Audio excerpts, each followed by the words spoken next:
On behalf of Children and Family Futures and the Family Drug Court Learning Academy, welcome to our webinar presentation.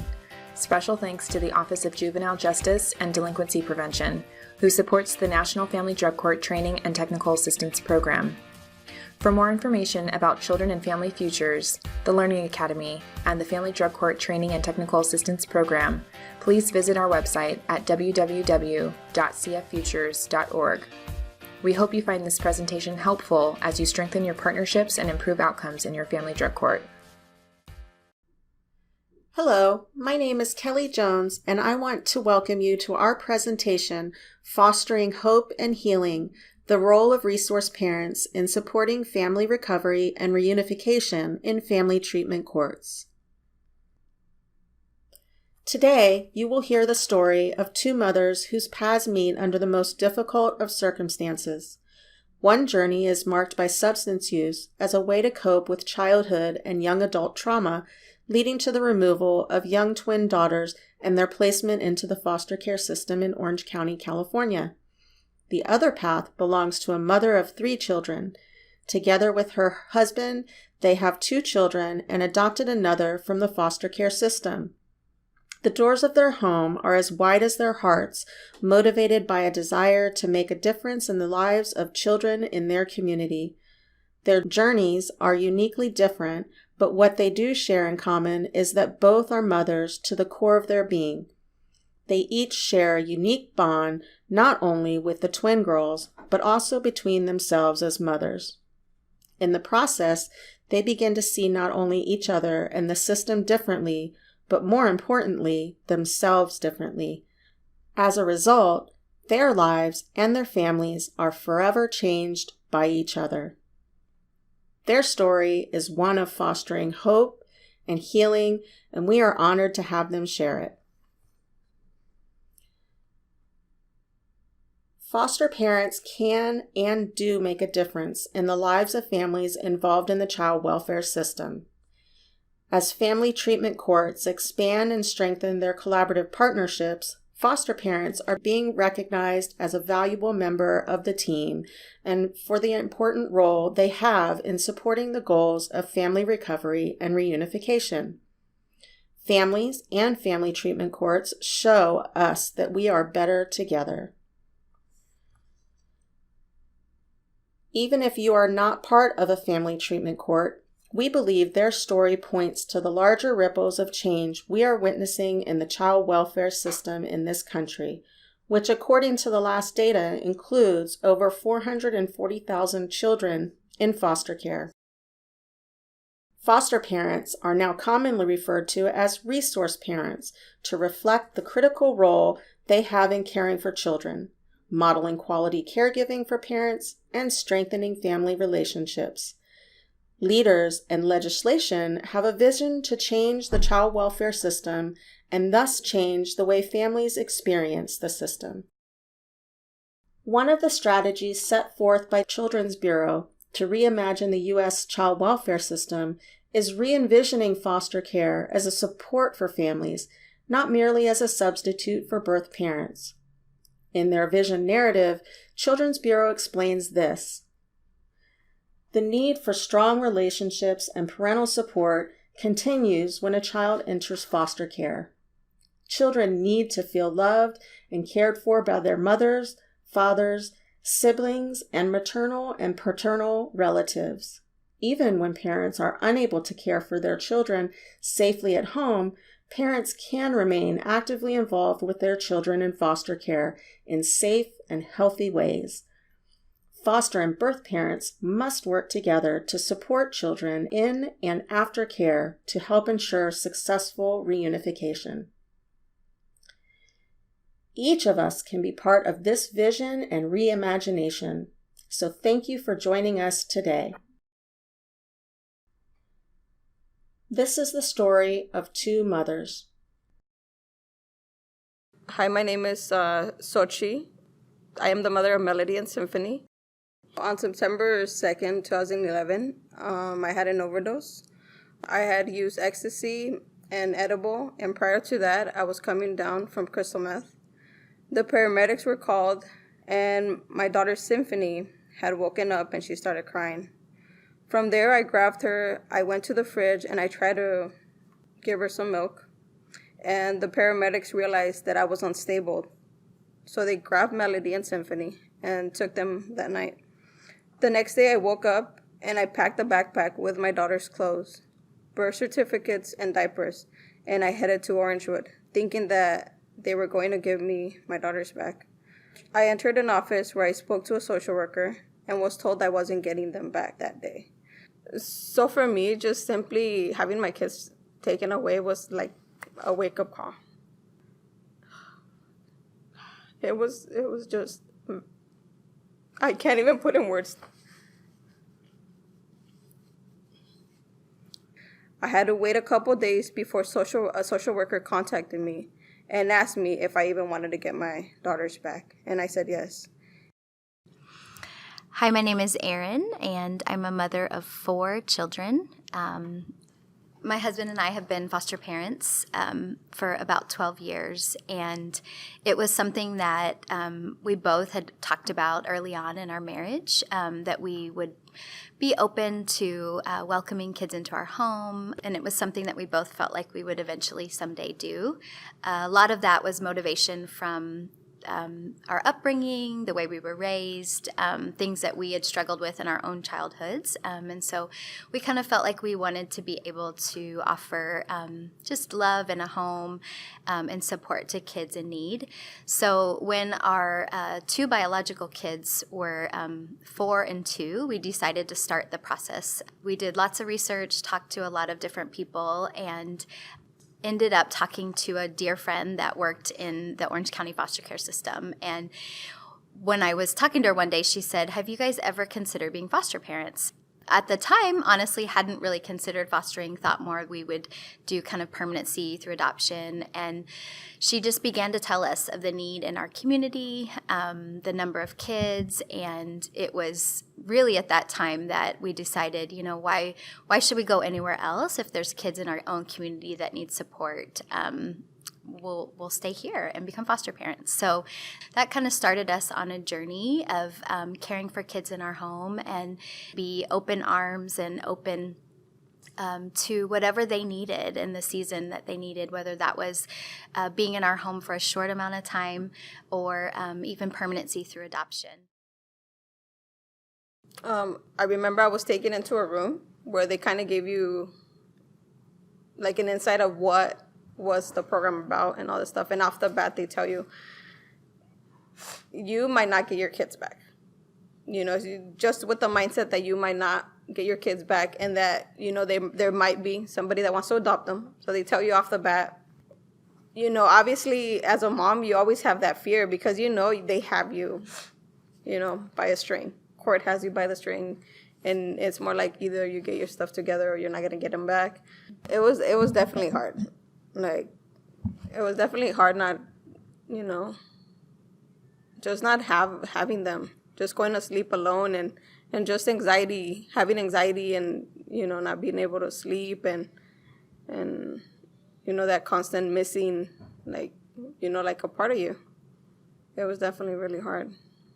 It was probably the worst time of my life, for sure. Yeah. So for me, visitations were very difficult. It was super stressful.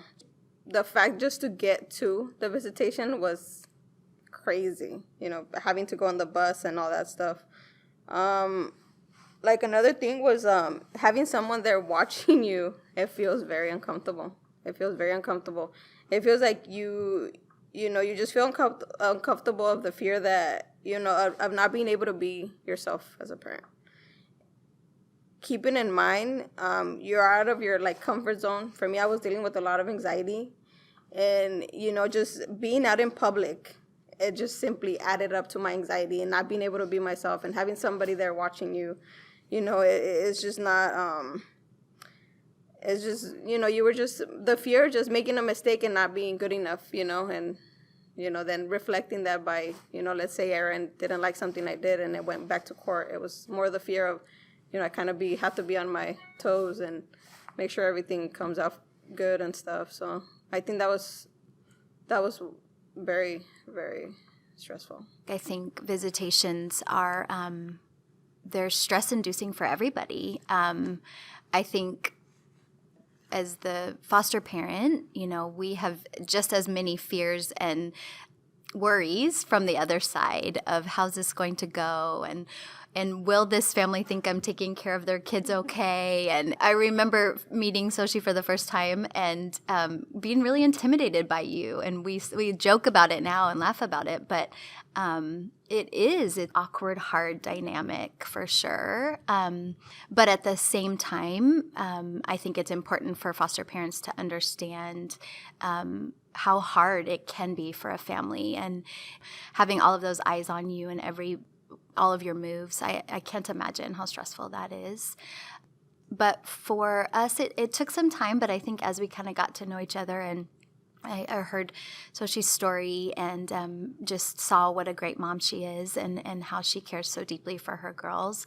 I think the visits became less awkward through time. I always tell this story, but the girls were only, 2? They were 2 when they were in our home. And any time during the week that we drove on the freeway, they knew the exit that we took to see their mom. So we would be driving in the car and not going to a visit, and we'd pass the exit and mama, mama, mama, mama, mama. But it was everything to them. That was their highlight of their week. And they loved the time with mom and looked forward to it. And it was incredibly hard afterwards because there's always an end to the visit. There's a goodbye. There's a we'll see you the next time. And that's really hard on any child and any parent to have that. So that time was very, very, very important. So it was everything for her girls.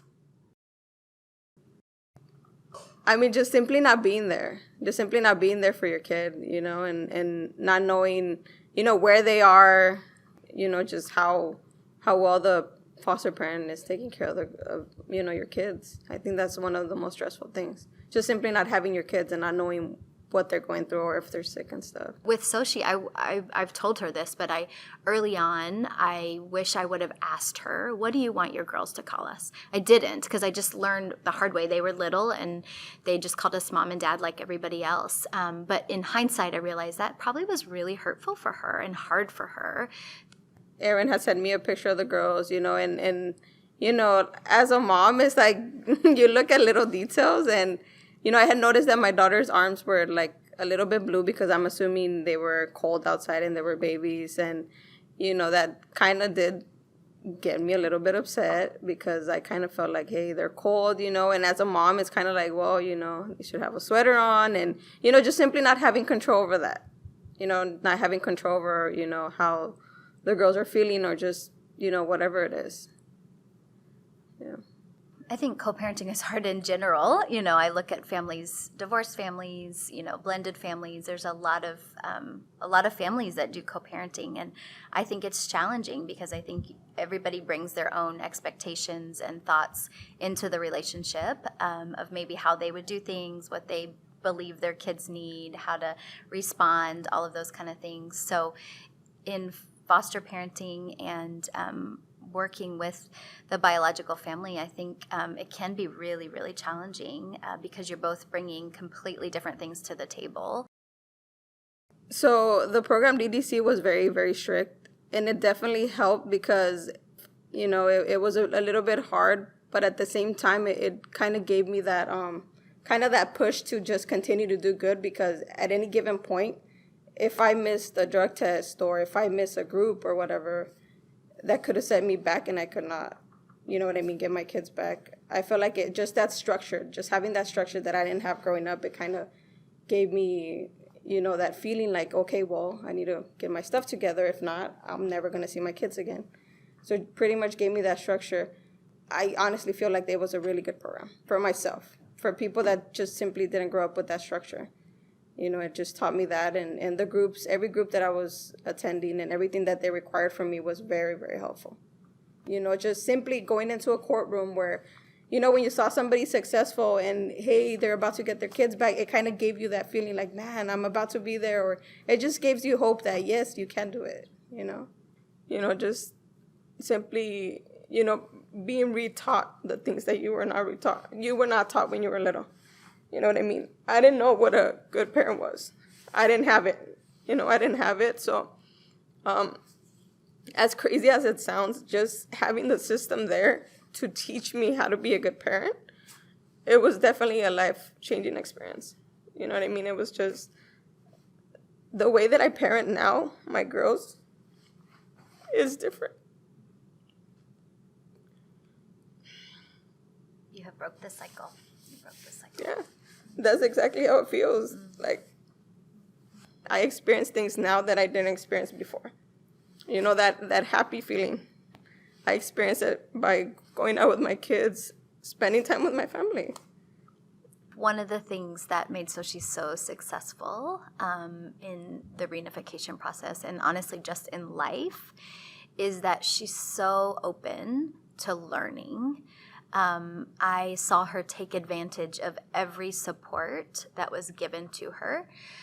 It was in her. It was in her from the beginning, from the first day I met her and saw her love for her girls, her care for them. I mean, she would pack the most detailed little snacks and lunches in these great little Tupperware containers, and just cared so deeply about the details of care for them.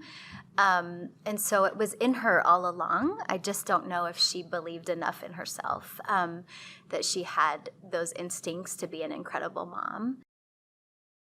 The girls are beautiful humans. She is raising beautiful kids that have kind hearts, that are smart, that are funny, that are compassionate, that are loving. They're well loved and well taken care of. And I believe it was always in her. I think she just needed to believe it in herself. For them to get an insight of who they are, and that would help the foster parent better understand their situation, as well as have sympathy towards them. If the foster parent gets to know the person as an individual instead of the situations they're in, I believe there will be more support and we'll have successful reunification stories like mine, because I had that opportunity with the foster parent that was taking care of my children. So I knew enough about it, but it's something that as a foster parent, I didn't feel like I was prepared to understand. I've had to kind of just go on my own journey of learning and listening and have a broader view of the impacts of addiction, the chemical dependence, the brain, and how it's affected, and really just learning and being willing to learn and understand through people's stories. Maybe some of the common misperceptions are that if somebody just wanted to, that they can stop using, that they could do that on their own, that it's something that maybe if they truly cared or really love their children, which I don't believe that at all, but I think maybe common misconceptions for sure. And I think there's a lack of awareness of the depths and the complexity of the battles that many of the families are facing on a daily basis. And I think once families do see and learn and understand and listen to that, I think it's a game changer where you realize that, we're in this together and we want to support each other. Because I have yet to meet a parent that doesn't love their kids. I've yet to meet one. You show me that one, and I'd be open for it. But I don't believe that in the core of who I am. I'm a mom, and I know what it's like to be a mom, and you love your babies. But unfortunately, for some of us, life experiences have taken a toll, and we all deserve the right to be parents to our kiddos and the support from our community and from those around us to get the resources and support we need. Be open to truly see your role and the importance of supporting this family in the reunification process. We know the loss for kids is lifelong when they are not able to reunify. And so I just think it's so important for families to see that our role really is to support this process. I think it's that mindset of knowing at the core how important that family of origin dynamic is. I think if we really understood the long-term impacts for kids of being removed from your biological family units, if we really understood the impacts, I think we would do a whole lot more to maintain that relationship. I think there's the misconception is they're going to be just fine, get a kiddo into a stable home, they've got all their needs met, they've got love and relationships, but I don't think we truly understand the core of how it impacts a child at the deepest level when they're not able to stay within their family unit. And then really giving families more tools. I don't think families have the tools that they need to really successfully do this. It's complicated. It's a complicated process. Just to keep going, you know what I mean? To not give up. Just simply to keep going and to continue the things you need to do to reunify with your children. I tell her all the time she's one of my personal heroes. I think one of the biggest things is just the resilience of the human spirit to keep fighting. So she had an incredibly hard childhood, and the things that she had to overcome in order to get whole and healthy and get her babies back really was incredible. And she has given me inspiration in my life when things get hard. I draw strength from her, and I learn so much from her about just the willingness to not give up and the willingness to fight when all the odds seem to be against you in life. She's an amazing mom. I learn a lot about motherhood from her, and just so grateful that our paths have crossed and that we've been able to experience life together. The story of these two mothers remind us that relationships built on mutual trust and respect are the change agents of the healing process. Their openness toward working together and learning from each other should inspire all of us to do the same. Family treatment courts have the opportunity to lead change in their communities by taking what they know about family recovery and reunification and change how larger systems think, feel, and act about families affected by substance use disorders.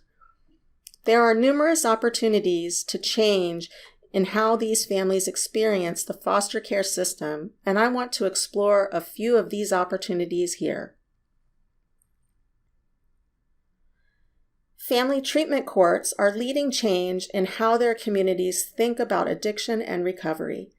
Let's first talk about the opportunities of leading change through foster care and cross-systems training. In many jurisdictions, families affected by parental substance use disorders make up the majority of the child welfare caseload. They are also some of the most challenging families to serve and the most misunderstood due to the stigma associated with disease of addiction. Some common misconceptions include addiction as a moral failure or a character flaw. The parents must love their drugs more than their kids. Treatment will never work. They lack the willpower to become sober. Unfortunately, many foster parents receive little or no training about substance use disorders and recovery.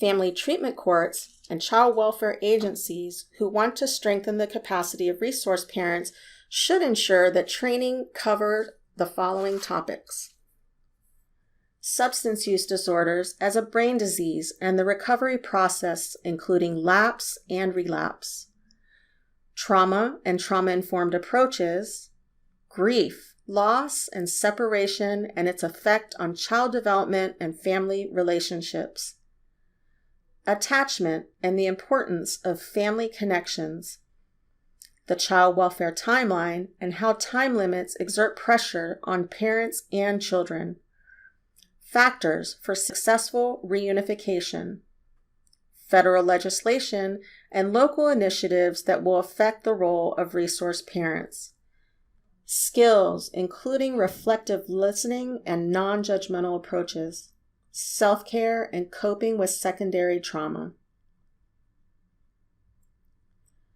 Child welfare agencies and foster family agencies can better prepare and support resource parents by ensuring that information about substance use disorders are part of the recruitment, orientation, and training and support materials.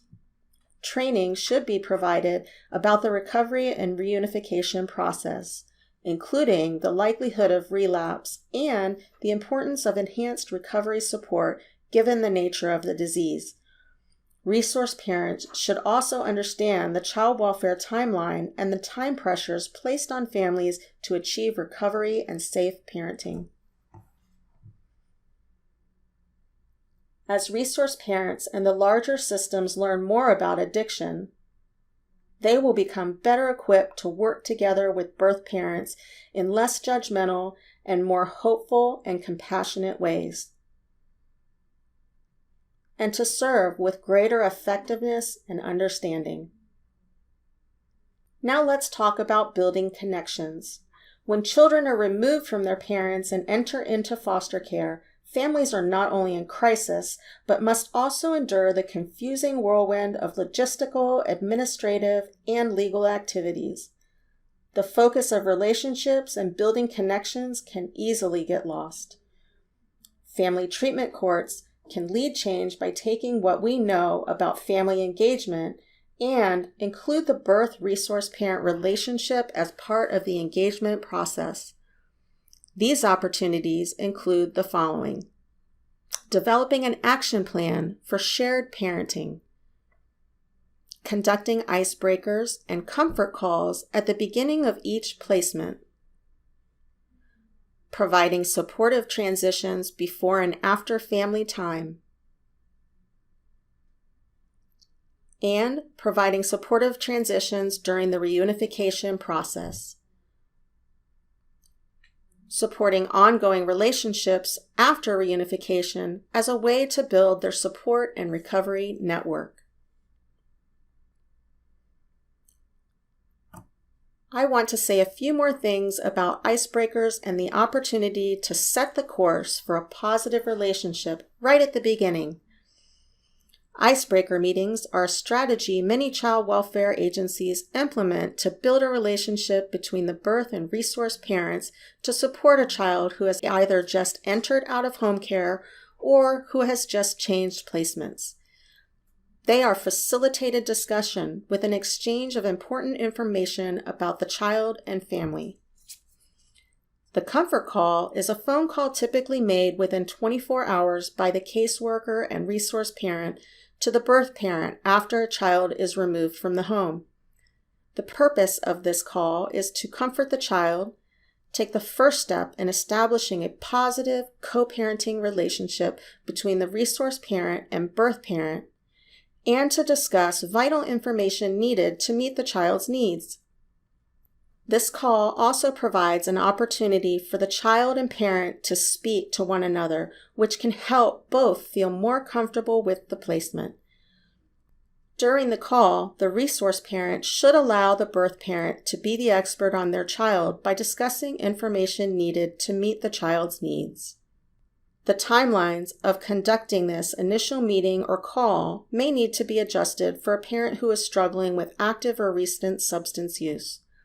The important reminder is that these opportunities should be given and facilitated in a supportive way on behalf of the family during this time of crisis. Building connections immediately upon placement can contribute to the overall stability of the child's placement by reducing tension between the families.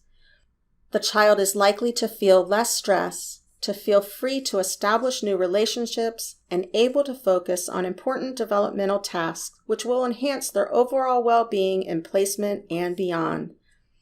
This can set the table for one of the most significant challenges for resource parents, and that is co-parenting or shared parenting. Shared parenting is a practice in which resource parents cultivate positive, supportive relationships and open communication with birth parents. Shared parenting with birth parents with substance use disorder can be particularly challenging given the complexities related to the disease and recovery. But the benefits achieved through shared parenting is well worth the effort. Shared parenting can also result in an ongoing supportive relationship with the family and become part of the support and recovery community that helps families thrive. Shared parenting is best supported when policies and procedures are in place reflecting an agency approach. Birth and resource parents should not have to navigate and negotiate these things on their own. Many family treatment courts and jurisdictions have taken a particular focus on shared parenting and are implementing programs to help them promote a systematic approach. Such programs as the Quality Program Initiative have been proven effective in these communities. Next, let's talk about the opportunities of visitation, or what we now refer to as parenting or family time. Family treatment courts have the opportunity to support frequent and quality family time. First, establish an agency philosophy that sees family time as a need and a right for families. This philosophy recognized established research that has shown that children who have regular and frequent contact with their families are more likely to reunify, spend less time in out-of-home care, and are less likely to re-enter foster care after reunification. Research shows frequent visitation also promotes healthy attachment and reduces negative effects of separation. Protocols and procedures, including clarification of the role of resource parenting that reflect these principles, will provide a system that promotes this important component of the healing process. Going to and from family time can be challenging and stressful for children. Therefore, focusing on transitions before and after visits is critical. Emotional reactions are often misinterpreted as not wanting to see their parents or that contact is harmful. Rather, these emotions can oftentimes be how the child is coping with loss and separation. Resource parents play a critical role in preparing and supporting the children during these difficult times. Next, the settings or where family time happens can help enhance the quality. Family time also provides an important opportunity for parents to apply what they are learning in parent education programming. Family-friendly locations with opportunities for age-appropriate interaction allow for the development of healthy family interaction. The setting should be conducive to normal parent-child interaction and appropriate to the child's age and development. Lastly, decisions about supervising or increasing family time should be made based on the input of team members and staff. Remember, family time should not be used as a reward or sanction for a parent's compliance or non-compliance with program or case plan requirements. Instead, decisions about parent-child contact should be driven solely by the child's safety and best interests.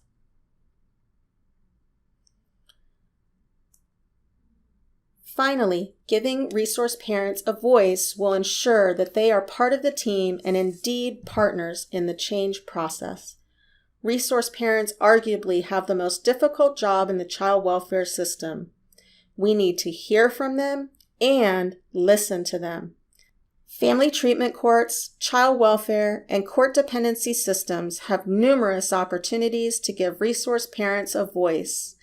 These opportunities include conducting focus groups with resource parents, kinship caregivers, and birth parents to get their feedback. Develop staff through cross-system training and looking for peer mentors who have successfully worked with resource parents. Inviting resource parents and kinship caregivers to attend family treatment court sessions or to include resource parent updates as a part of family treatment court staffing discussions. Inviting resource parents and kinship caregivers to family group decision meetings or team decision meetings. Establishing a work group or advisory group that focuses on the role of resource parents and kinship caregivers. Inviting foster parent association or staff from foster care units to be a part of the steering committee. We can learn a lot from each other if we just take the time to listen. It is also important to note that kinship caregivers have unique needs given the relationship and history with birth parents and the circumstances of being thrusted into the difficult situations of caring for young family members. There is an increased focus on kinship care and the unique benefits to families, including less trauma for children after removal, maintenance of vital connections, and keeping sibling groups together. This presentation did not explore those important dynamics, as this discussion demands an entire and separate presentation devoted to relative caregivers. Nevertheless, we should pay particular attention to their needs and find ways to support them.